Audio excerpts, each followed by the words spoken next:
Hello दोस्तों, स्वागत है आपका श्री गुरु एकेडमी में। मैं मनु वर्मा आपका शुक्रिया हार्दिक अभिनंदन करता हूं। दोस्तों, आज का हमारा जो टॉपिक है उसमें आज हम सीडीपी यानी कि बाल विकास के कुछ इंपॉर्टेंट क्वेश्चंस को कवर करेंगे। और दोस्तों, आज के जो क्वेश्चन है बहुत ही टफ लेवल के क्वेश्चन होने वाले हैं, बहुत इंपॉर्टेंट। ठीक है दोस्तों, तो चलिए चलते हैं आज के पहले क्वेश्चन पर और देखते हैं आज का पहला क्वेश्चन कौन सा है आपके लिए बहुत इंपॉर्टेंट। जी हाँ, तो दोस्तों, अगर आप चैनल पे पहली बार वीडियो देख रहे हैं तो चैनल को सब्सक्राइब कर लीजिए और बेल आइकन यानी कि घंटी वाले बटन को दबा दीजिए, जिससे कि आपको लाइव क्लास का नोटिफिकेशन तुरंत प्राप्त हो जाए। अब बात करते हैं पहले क्वेश्चन की। तो समस्या समाधान स्थिति के लिए संज्ञानवादी क्या मानते हैं, ये आपको बताना है। इसमें चिंतन प्रक्रिया होती है, क्या ये सही हो सकता है। नेक्स्ट है, यह प्रयास व त्रुटि पर आधारित होता है। और नेक्स्ट है आपका, यह पुनर्वलन पर आधारित होता है। और फोर्थ ऑप्शन है आपका, यह उद्दीपन प्रत्युत्तर अनुबंध है। दोस्तों, आपको बताना है कि समस्या समाधान स्थिति के लिए संज्ञानवादी क्या मानते हैं। आपको संज्ञानवादी के अकॉर्डिंग बताना है दोस्तों। तो अगर आपको नहीं पता है तो अपनी कॉपी में नोट कर लीजिए, क्योंकि शायद ये प्रश्न आपने पहली बार देखा होगा। जी हाँ, तो बताएंगे इस प्रश्न का उत्तर क्या होगा। तो समस्या समाधान स्थिति के लिए संज्ञानवादी मानते हैं कि इसमें चिंतन प्रक्रिया होती है, ये आपको ध्यान रखना है। ठीक है, समस्या का समाधान करने के लिए संज्ञानवादी मानते हैं कि चिंतन प्रक्रिया होती है इसमें। ठीक है, ध्यान रखेंगे। चलते हैं अगले क्वेश्चन पर। और दोस्तों, हमारा अगला क्वेश्चन है जो आपका बहुत इंपॉर्टेंट है। तनाव को कम करने के लिए तथा अंतर्द्वंद को सुलझाने के प्रत्यक्ष तरीकों में शामिल नहीं है। कौन सा शामिल नहीं है दोस्तों, ये आपको बताना पड़ेगा। जी हाँ गाइस, बताइए इस प्रश्न का उत्तर क्या हो सकता है। रुकावट को नष्ट या दूर करना, दूसरा रास्ता निकालना, दूसरे लक्ष्यों का प्रतिस्थापन करना, या फिर आर निर्णय। तो बताएंगे दोस्तों इस प्रश्न का उत्तर है कि तनाव को यदि कम करना है तथा अंतर्द्वंद को सुलझाने के प्रत्यक्ष तरीकों में शामिल नहीं है। जो शामिल नहीं है वो आपको बताना है। तो रुकावट को नष्ट करना, बिल्कुल हमारे के मार्ग में जो रुकावट आ रही है उसे क्या करना है, नष्ट करना या दूर करना, बिल्कुल सही है दोस्तों। दूसरा रास्ता निकालना, अगर हमें किसी कार्य को करने में एक मेथड से अगर हम सॉल्व कर रहे हैं और उस मेथड में अगर परेशानी आती है तो दूसरा मेथड यूज कर लीजिए, यानी कि दूसरा रास्ता अपना लीजिए। तो ये भी आपका एकदम से सही है।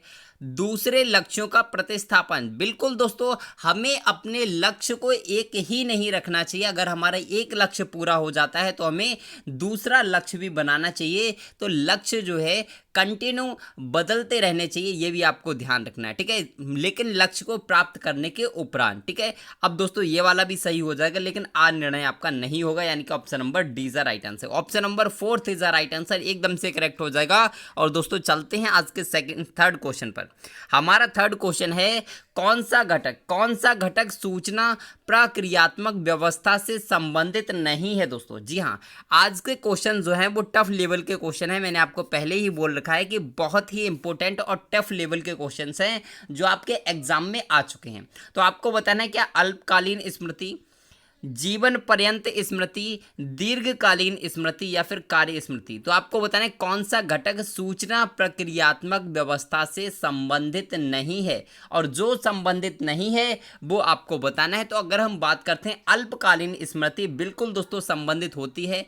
और यहाँ पर बात करते हैं दीर्घकालीन स्मृति भी संबंधित होती है और कार्य स्मृति भी संबंधित होती है, लेकिन जीवन पर्यंत स्मृति ये तो होती ही नहीं है, यानी कि option number 2 is the right answer, एकदम से करेक्ट हो जाएगा दोस्तों।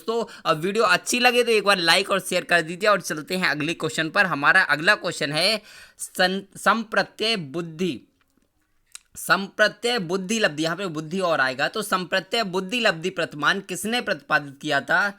हिल्डर रावत ने, जेरोम ब्रूनर ने, रिचर्ड सुचमैन ने, या फिर कार्ल रोजर्स ने। जी हाँ, इंपॉर्टेंट क्वेश्चन है, बहुत ही अच्छा क्वेश्चन है दोस्तों। बताएं इस प्रश्न का उत्तर क्या हो सकता है। और आपसे एक रिक्वेस्ट और करना चाहूँगा कि जब भी आप वीडियो देख रहे हैं तो वीडियो को स्किप मत कीजिए, क्योंकि यहाँ पर जितने क्वेश्चन नोट किए गए हैं उससे इंपॉर्टेंट वो होता है जो मैं अपने मुँह से बोलता हूँ। तो आपको वो सुनना बहुत ज़रूरी है अच्छी चीज़ों को समझने के लिए। ठीक है, चीज़ों को ठीक से समझने के लिए बहुत इंपॉर्टेंट होता है। और वैसे तो आपकी मर्जी, आपका माइंड है, आपका फ़ोन है, सारी चीज़ें आपकी हैं, ठीक है, आपकी मर्जी। तो यहाँ पर बात करते हैं इस प्रश्न की कि संप्रत्यय बुद्धि लब्धि प्रतिमान किसने प्रतिपादित किया था। तो दोस्तों अगर हम इस प्रश्न की बात करते हैं तो ध्यान रखिए जेरोम ब्रूनर, यानी कि option number 2 is the right answer. Jerome Bruner ने संप्रत्यय बुद्धि लब्धि प्रतिमान प्रतिपादित किया था। चलते हैं अगले क्वेश्चन पर, और हमारा अगला क्वेश्चन है जो कई बार एग्जाम में आ चुका है दोस्तों, और ये प्रश्न आपको बताना है कि किशोरावस्था वह अवस्था है जिसमें बालक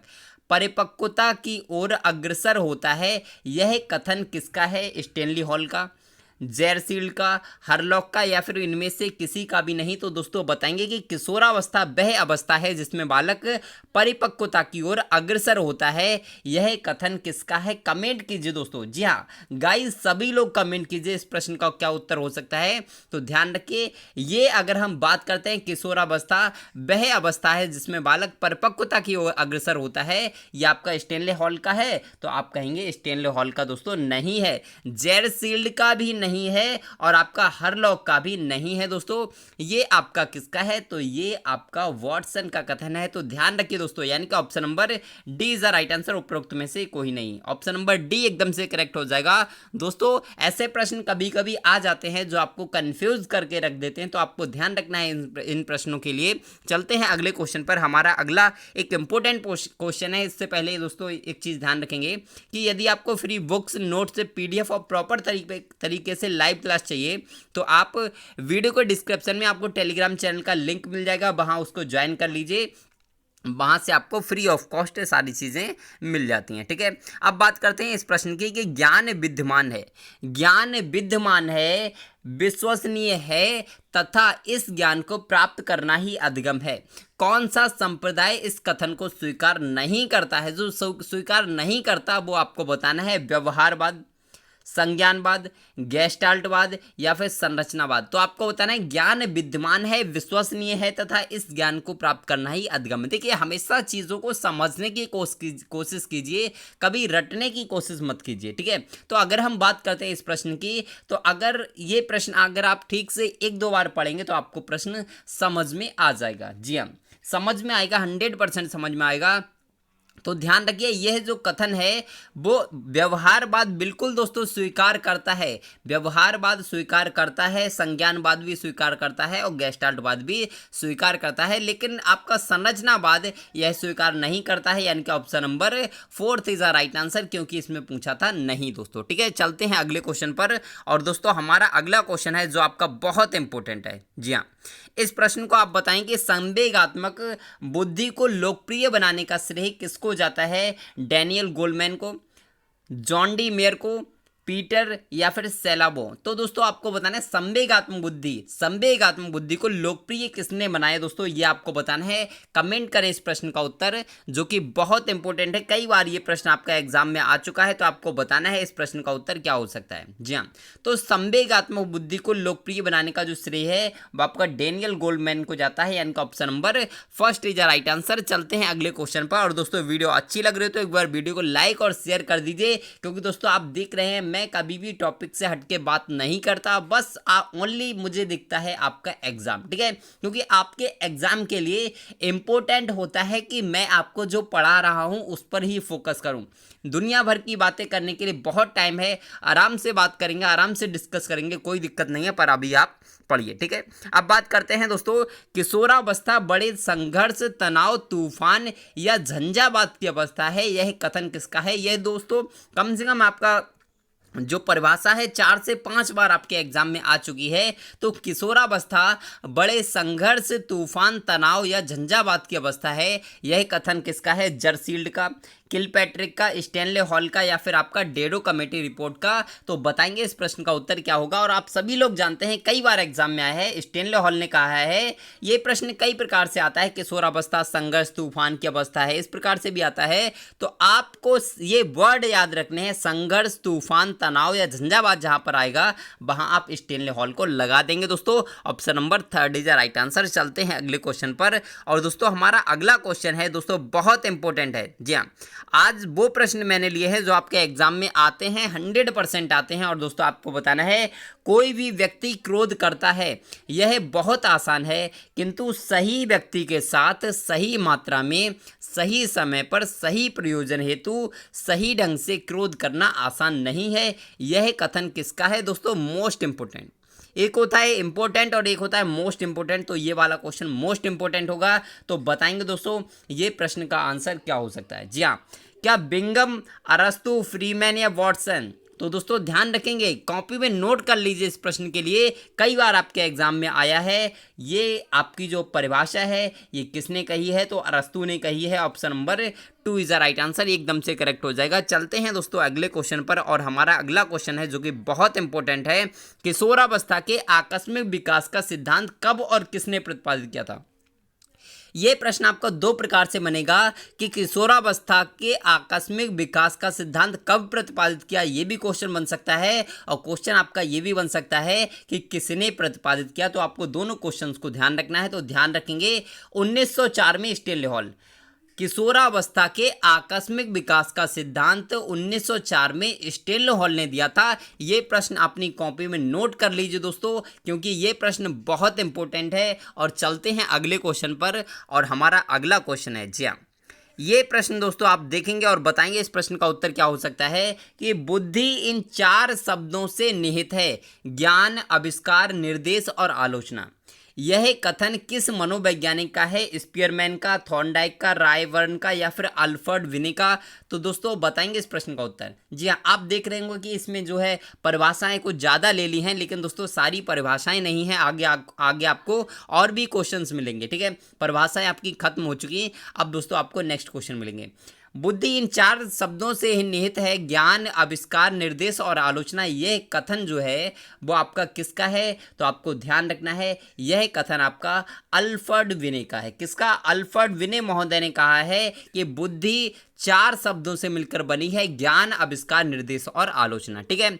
और अल्फ्रेड विने को एक कारक सिद्धांत, बुद्धि के एक कारक सिद्धांत का प्रतिपादक कहा जाता है। आप सभी लोग जानते हैं स्पीयरमैन ने क्या किया था, तो बुद्धि का द्विकारक त्रिकारक सिद्धांत दिया था। थॉर्नडाइक ने बालू का सिद्धांत दिया था, निरंकुशवादी सिद्धांत दिया था। दोस्तों ध्यान रखेंगे, ठीक है।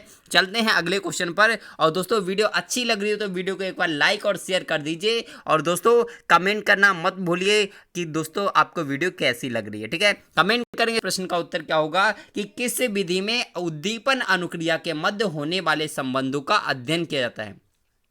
ऐसी कौन सी विधि है जिसमें प्रश्नकर्ता, ये आपको विधि बताना है कि प्रश्नकर्ता विधि हो सकती है मनोभौतिक विधि, आत्मनिष्ठ अंकन विधि या फिर प्रयोगात्मक विधि। तो आपको बताना है किस विधि में उद्दीपन और अनुक्रिया के मध्य होने वाले संबंधों का अध्ययन किया जाता है। जी हाँ, कमेंट करें इस प्रश्न का उत्तर क्या हो सकता है।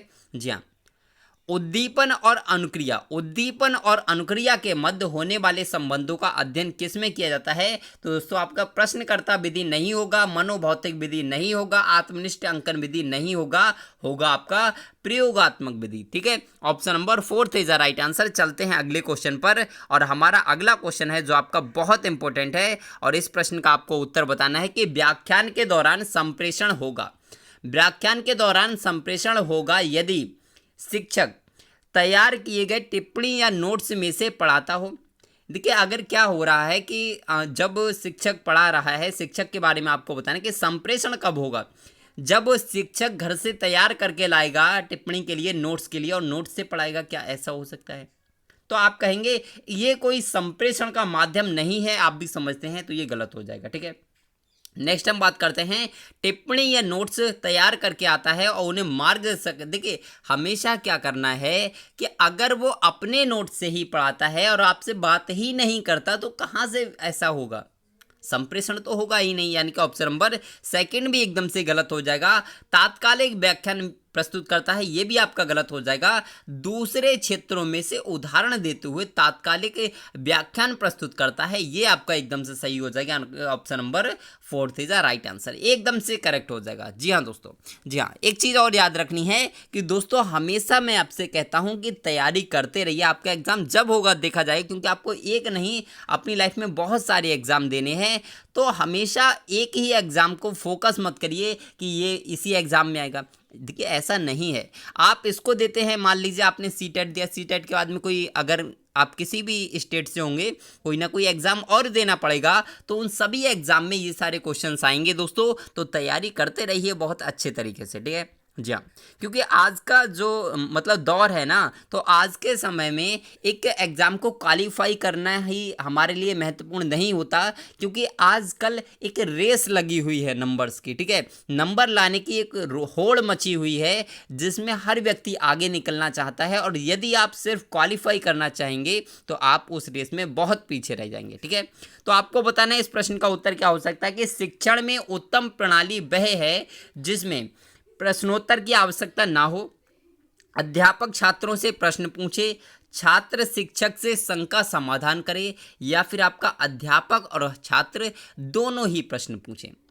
तो यहाँ पर अगर हम बात करते हैं उत्तम शिक्षण प्रणाली बताना है आपको कौन सी हो सकती है, तो अगर हम बात करते हैं प्रश्नोत्तर की आवश्यकता ना हो, बिल्कुल दोस्तों गलत हो जाएगा। अगर कोई भी शिक्षण विधि हो उसमें प्रश्न जरूर करना चाहिए, तो ये तो आपका गलत हो जाएगा कि आवश्यकता ही ना हो, ये तो गलत है। अध्यापक छात्रों से प्रश्न पूछे, ये दोस्तों एकदम से सही है, आप लोग लगा सकते हैं, लेकिन ध्यान रखिए अध्यापक छात्र से प्रश्न पूछे केवल ये सही नहीं हो सकता, ठीक है, ध्यान रखेंगे। अध्यापक छात्र से प्रश्न पूछे ये इंपॉर्टेंट नहीं है, लेकिन छात्र अध्यापक से प्रश्न पूछे ये इंपॉर्टेंट है, तो ये गलत हो जाएगा, ठीक है। छात्र शिक्षक से शंका समाधान करे, बिल्कुल दोस्तों ये वाला भी आपका सही है, लेकिन मोस्ट इंपॉर्टेंट है वो है आपका option number 4 is the right answer, क्योंकि अध्यापक छात्र से और छात्र अध्यापक से दोनों प्रश्न पूछेंगे, ठीक है जी हाँ। छात्र पूछेगा जो उसे समझ में नहीं आएगा, और अध्यापक पूछेगा जो उसे पूछना चाहिए, ठीक है। तो चलते हैं अगले क्वेश्चन पर, और हमारा अगला क्वेश्चन है दोस्तों, ये क्वेश्चन बहुत अच्छा है कि परंपरागत संबद्धता का सिद्धांत किसने प्रतिपादित किया। परंपरागत संबद्धता का सिद्धांत किसने प्रतिपादित किया, पावलोव ने, अल्बर्ट बांडुरा ने, स्किनर ने, या फिर उपरोक्त में से कोई नहीं। तो आपको बताना है परंपरागत संबद्धता का सिद्धांत किसने प्रतिपादित किया। जी हाँ, कमेंट करें इस प्रश्न का उत्तर, जी हाँ कमेंट करें, जी हाँ बताएं दोस्तों। जी हाँ, अगर हम बात करते हैं दोस्तों इस प्रश्न की, तो परंपरागत संबद्धता का सिद्धांत दिया था पावलोव ने। किसने, पावलोव ने दिया था, यानी कि option number first is right answer, Albert बांडुरा। अगर हम अल्बर्ट बांडुरा की बात करते हैं तो अल्बर्ट बांडुरा ने कौन सा सिद्धांत दिया था, तो आप कहेंगे सामाजिक अधिगम सिद्धांत दिया था, आप सभी लोग जानते हैं। और अगर हम स्किनर की बात करते हैं, चूहे पर प्रयोग किया था, आप सभी लोग जानते हैं, बहुत अच्छे से आपने पढ़ा होगा दोस्तों। और दोस्तों वीडियो आपको कैसी लगी एक बार कमेंट करके जरूर बताइए, और वीडियो अच्छी लगी हो तो वीडियो को लाइक और शेयर कर दीजिए, और चैनल को सब्सक्राइब कर लीजिए यदि आप चैनल पे पहली बार वीडियो देख रहे हैं तो, ठीक है। और ये घंटी वाला बटन है, इसको जरूर दबा दीजिए, इससे क्या होगा आपको नोटिफिकेशन प्राप्त होता रहेगा जब भी हमारी लाइव क्लास स्टार्ट होगी, ठीक है दोस्तों। तो आज के लिए बस इतना ही, फिर मिलते हैं एक नेक्स्ट वीडियो में नेक्स्ट टॉपिक के साथ। तब तक के लिए हंसते रहिए, मुस्कुराते रहिए और तैयारी करते रहिए दोस्तों, ठीक है। तो चलिए बाय बाय दोस्तों, जय हिंद।